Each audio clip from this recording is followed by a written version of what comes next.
Hello and welcome, podcast listeners. My name is Ellen Stewart, and I am the Pushy Broad from the Bronx. She's the pushy broad from the Bronx, New York. Follow her voice, a straight dog is nice. She's a pushy broad from the Bronx, oh yeah. Don't be surprised if you wanna listen twice. Make decisions, find the right choice. Know yourself better, find your own voice. It's okay if you need help today, cause everybody needs a little push. From the pushy broad from the Bronx, New York.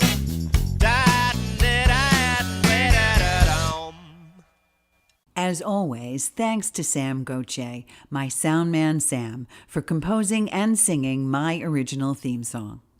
Here is the wonderful and talented Taylor Gauthier with information that we are required to produce. We have tried to make this enjoyable for you to hear. Professional coaches provide an ongoing partnership designed to help clients produce fulfilling results in their personal and professional lives. Coaches help people improve their performances and enhance the quality of their lives. Coaching services received from certified life coach Ellen Stewart, the Pushy Broad from the Bronx, are not offered as a substitute for professional mental health care or medical care and are not intended to diagnose, treat, or cure any mental health or medical conditions. The Pushy Broad from the Bronx is not acting as a mental health counselor or a medical professional.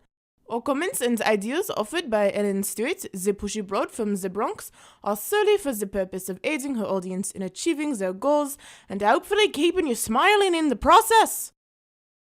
I am delighted to bring you my weekly podcast program, which I hope will inspire you, coach you, make you laugh, and give you the push moment you need to move forward.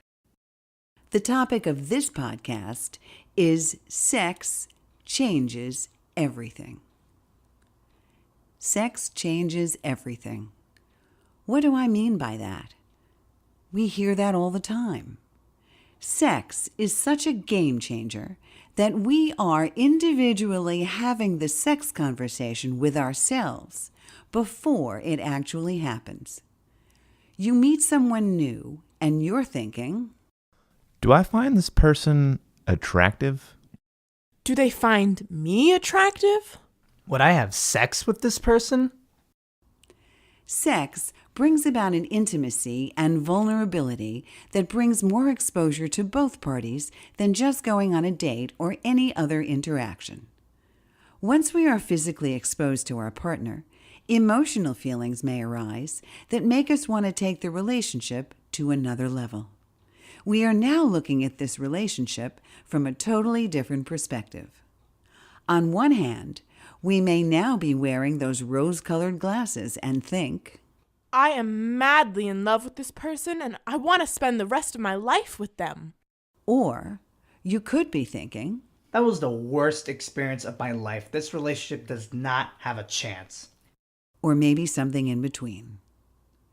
However, it's important to note that after sexual intimacy, we are always thinking something differently than we did before. So therefore, sex changes everything. If you were kind enough to listen to my first ever podcast, you heard me say that my weekly show beginning on Mondays is divided into segments. The first one is called Everybody Needs a Little Push. Everybody needs a little push. Everybody needs a little push. Everybody needs a little push. Everybody needs a little push.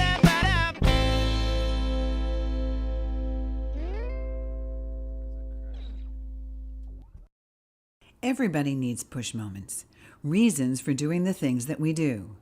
A push moment can help to define your next move, or help you change direction, make a different decision, allow you to find your own voice, or even just help you to get through the day. This is where I talk to you about what the push moments have been for my clients or my listeners. Maybe it's been a defining moment because you have listened to a previous podcast and now you have made a positive change in your life. Maybe it's been a book you have read or a word or phrase you have heard or an experience you've had that you'd like to share. We'll spend a few minutes relating these positive short stories so that we can all benefit from your experience. I will be eager to hear from you. I'd like to know the following. What was your push moment? How did you arrive there? What helped you get there? What did you do as a result of your push moment? Today's Everybody Needs a Little Push segment relates to our topic of the day. Sex changes everything. Sex changes everything. This came from one of my clients about their new relationship. Dear Pushy Broad from the Bronx, I just started dating my girlfriend about 6 months ago. Everything about the relationship has come a little quickly, but I just can't seem to find anything wrong about it. I knew when we first met, we definitely had a physical attraction for each other since we were pretty much eyeing each other and inseparable after meeting. From there, we started seeing each other, just getting to know one another, having dinners together, just hanging out. That's when I realized how much we had in common and how much I was able to understand her and agree with her on pretty much everything. After 2 weeks of being with her non-stop, I would say my push moment finally came after I had sex with her for the first time. I was surprised by this push moment because I realized after sex, I wanted to be in a committed relationship. I was a little shocked to find myself thinking that sex changed everything because I wanted to commit. Thanks. Tom from New York. Thanks, Tom from New York. I really appreciate your letter. It seems at the end here that you may be a little bit surprised to find yourself wanting to be in a committed relationship with your new girlfriend after you've had sex. But let's look at some of the things you said to me in this letter. You talked about the fact that you had lots of things in common, that you had an attraction, which is kind of a chemistry that would comprise a physical, mental, and emotional attraction. You obviously were attracted to her physically, how she looks, how she dresses, what she smells like, how she walks, how she talks. It becomes the physical attraction that is very appealing to you. And also you expressed a mental attraction. You expressed the fact that you've had stimulating conversations, you probably find her intelligent, and you've also expressed that you've had the right degree of communication and of agreeability. And of course, having sex now allows you to have a different kind of attraction. It allows you to have an emotional attraction because you've come together a little closer. And obviously the sex was good, so maybe now emotionally you feel that she may really get you. She may really understand where you're coming from. All of these things may be true, but you'll really know the answers to these things as time goes on. So as a result of your push moment, you may feel feelings that are heightened and make you feel as if you want to commit. My suggestions to you are to take this relationship one day at a time so that you could nurture these feelings on a daily basis and kind of commit to it on a daily basis. Also understanding that it is still a new relationship and some of those rose-colored glasses are still on. But it's important for you to note that sex does change everything. So I want you to understand that you will feel a closeness to her that you have not felt before. So make sure that you take things slowly so that you really begin to have a chance to know each other beyond just having sex. We've all had a push moment, and the Pushy Broad from the Bronx wants to hear some of yours. If you'd like to share your most defining moments for her Everybody Needs a Little Push segment, or want to ask a question for her No or Yes segment, or maybe you want to share your 10 minutes of tears moment, you can email her at ellen@pushybroadfromthebronx.com. We love reading all of your comments, questions, and push moments. You can be a part of an amazing group of people and get more access to the Pushy Broad from the Bronx by becoming a part of her email list. If we air your question or comment on the Pushy Broad from the Bronx podcast, for privacy purposes, we will change your name to protect the innocent. Or the guilty. We don't know. We're not judging. If you aren't ready to share with her just yet, Or if you want more Pushy Broad from the Bronx goodness, join her Facebook group. Follow her on Instagram and Twitter. Be sure to check out her website, pushybroadfromthebronx.com. This is the beginning of our segment called No or Yes. When you need a quick answer, no BS. Ask the pushy broad and she'll say no or yes. Sometimes a simple no, we call that a Bronx cheer, by the way, or yes, yes, is all you need. Sometimes we just want someone to say, no, don't do that. Don't do that! Or yes, that's a great thing to do. That's a great thing to do. That no or yes becomes the forceful and direct wake-up call to get you moving forward and get you off the treadmill of indecision. You know that should I stay or should I go question. So, here are some no or yes questions. You'll find the answers here. Here is a question from one of my listeners.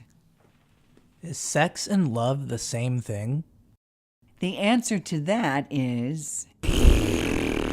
That's right, the Bronx cheer. The answer to that is no. Sex with someone you love can be all of the physical, emotional, and mental chemistry you could ever want. But it's important not to confuse sex with love because you feel that the physical interaction is emotionally charged and the sex is really stimulating. It doesn't mean that that stimulation is love. Sex itself can just be filling the urge for orgasm. Sex has nothing to do with love. However, if you are fooling around with someone frequently, be prepared for feelings to alter on the part of you or your partner. Because Sex changes everything. the second no or yes question also comes from one of my listeners. I had sex for all the right reasons, but then the physical sex was disappointing. Should I stop seeing this person? Don't do that! This seems to be a very common question, and I get this a lot with many young adults. It seems that if there's one thing that someone doesn't like about someone sexually, it seems to ruin the entire experience for them. Maybe they moved the wrong way, or maybe they didn't kiss well enough, or maybe they didn't do the things that someone wanted them to do. And then all of a sudden, you want to throw this relationship out the window. Let's stop back and look at this for a second. First of all, your partner is not a mind reader. They do not know what you want until you tell them. And sometimes that means you have to show them. And if you're not willing to put the time and the effort to do that and to speak your mind and talk about things that are on your mind and are important to you, then it's not only sex we're talking about, it's everything in the relationship that you will need to work on as time goes on. So you need to tell your partner what you want, and you need to tell your partner what you don't want. And sometimes that means you have to show them what you want and don't want. And that also means that you have to hear it from your partner. Because chances are if the sex was disappointing for you, it was probably just as disappointing for them. But if you came to this point because you wanted to have sex with this person, then understand that all the things you had before, the chemistry, the compatibility, the intellectual stimulation, the physical attraction, that was all there before you decided to have sex. So why throw it all out the window because you had one bad sexual experience? Sex is something that you need to work on. And in order to do it right, you have to talk about it. It's like when you want someone to paint a pretty picture and they don't know how to paint. They have the brushes and they have the easel and they have everything they need to paint, but they don't have the skill to paint. You have to learn that. And the only way to do that is a give and take, is a communication between two people. A good sustained sexual relationship takes work. And that means it takes talking. Confrontation and communication are part of being a mature adult. And if you don't want to communicate to work on the sex because you're afraid, then you just might be missing out on a really great experience and a really great relationship. A good, long-lasting sexual relationship must always be communication with both parties to make sure that it's not only comfortable and stimulating and fulfilling, but to make sure that it does not become boring or predictable. This third segment I call 10 Minutes of Tears. It's where we pick ourselves up, dust ourselves off, and start all over again. We realize that there are difficult push moments in our lives, the times when we are grieving or in pain and maybe feel the need to cry about it. Or maybe we feel so angry about something that we want to scream and cry about it. First, we have to give ourselves 10 minutes of tears by giving ourselves permission to feel sad or angry and do the crying we need to do. But we can't live with that pain or anger or sadness forever. So this is where we take the time to acknowledge it all and hopefully get some real relief. When you're feeling sad and kind of blue, rather lost and not really in it, don't stay angry, lost, or confused. 10 minutes of tears is certainly for you. Please cry, but only for 10 minutes.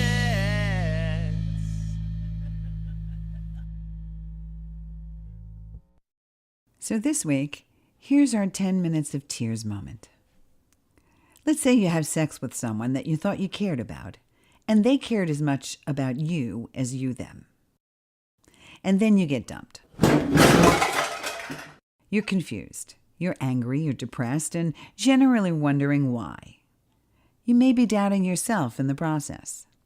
You may be asking yourself all of these questions. Did I have sex too early in the relationship? Did I become too clingy or needy after sex? Did my partner find the sex unsatisfactory? Was I just being used for sex? As soon as they got what they wanted, they left. All good questions. And lots of times, that's what people are thinking. So, how do I answer this? What would the pushy broad say? Well, I could say what every one of your friends would say, and that would be, it's not about you. It was definitely them. But I won't. Maybe it was you. Maybe you might have been a little too clingy or needy after sex. Let's think about this. Were you texting them every 5 minutes? Were you calling them obsessively and at inappropriate times of the day? Were you looking for them to say, I love you, and if you said it, didn't get it back? Did you have sex too early in the relationship? Did you not give yourself enough time to know someone before you rushed in to this kind of intimacy? Did you not think about the fact that sex changes everything, and there are different emotions and feelings that are attached to that intimacy? So, what do you do now? You move forward. You take 10 minutes of tears and you cry and scream and yell about it, and then you move forward. The Pushy Broad from the Bronx is giving you permission to spend a full 10 minutes crying about it. And then you're done. Learn from this, even if you don't have the specific answers why. You may never have the answers why, but who cares? All of the answers you have probably heard before. Like, I can't commit. I'm not ready. I need to concentrate on myself right now. I wanted this to be casual, and you're making this a commitment because you're a little too clingy. I'm just coming out of a relationship and I don't want to go back into one. I'm actually seeing someone else right now, and I realized I'd rather be with them. It isn't you. It's me. it doesn't matter what the reasons are. It does not matter. What matters is how you move forward, how you process something that's bothering you and that you want to cry about, and that you learn from it, pick yourself up, dust yourself off, and move forward so that you strengthen the person that you are and you feel good about yourself no matter what anybody says. My fourth segment is called I'm Talking Here. It's where I pick one subject, and today it's Sex Changes Everything, and begin talking about it, breaking it down. It's where I let the pushy bra come out completely and offer suggestions that may give you your push moment of the day or of the week. So pay attention, listen, learn.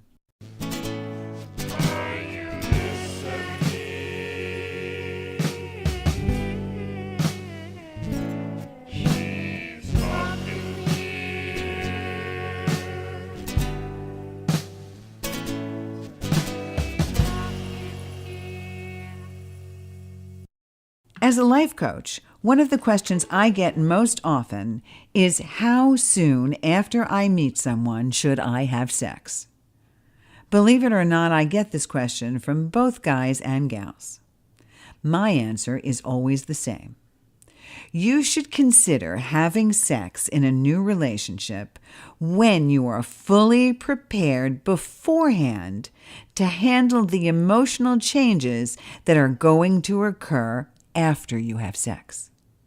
Because sex changes everything. Sex changes everything. Even though this is 2017, we seem to view sex the same way we did for decades. Double standards still do exist. If you're a woman who has had sex too quickly or too often, you are labeled with some very distressing words. You know those words. I don't have to repeat them. While, on the other hand, if you are a guy doing the same thing, it is accepted, sometimes even expected, as it shows signs of virility and masculinity. None of these stereotypes are true. Yet whether you are 18 or 80, we all have been conditioned to believe that they are true. Sex is one of the most prevalent subjects in a relationship, and yet the feelings surrounding sex seem to be the least talked about between partners. Sexual relationships take time to cultivate and work to communicate our feelings, our wants, our desires. Sex can be the make or break question in sustaining a relationship or ending it. Truly knowing how you feel about sex, and more importantly, how you feel about yourself after sex, is a topic that you should give serious thought. Are you asking yourself these important questions? Am I going to have sex because I want to, or because I think I should in order to keep this relationship? In other words, are you having sex now because you think that your partner will leave you if you don't? Are you having sex because you think that this will bring you closer together? Ask yourself, am I having sex because I think I am in love? Am I having sex because I am interested in casual sex without commitment or expectation? And for every one of these questions, you have to ask yourself, does my partner feel the same way? Do I know how he feels or she feels? Do I need to have this discussion with him or her before we have sex? Always know one truth. Sex changes everything. If you keep that in mind, you will have better relationships. The Pushy Broad from the Bronx will address this topic on several podcasts, depending upon your listener feedback. Our next episode talks about how we think about things. Do you think with your head, your heart, or your gut? Tune in to find out. The Pushy Broad from the Bronx would like to thank her production team: songwriter, composer, musician, and sound man Sam Goche, voice artist and announcer Taylor Goche. Oh, that's me! And thanks to collaborative writer and assistant production manager Richard Torres, virtual assistant and social media guru Kimberly Studdard. Special thanks to Laura Kravitz, production manager, and Susan Herman, collaborative writer. And a very special thanks to Love Love Studios in Brooklyn, for recording and mixing our music. This is Ellen Stewart, the Pushy Broad from the Bronx, saying thanks for listening, and remember, everybody needs a little push. From the pushy broad from the Bronx, New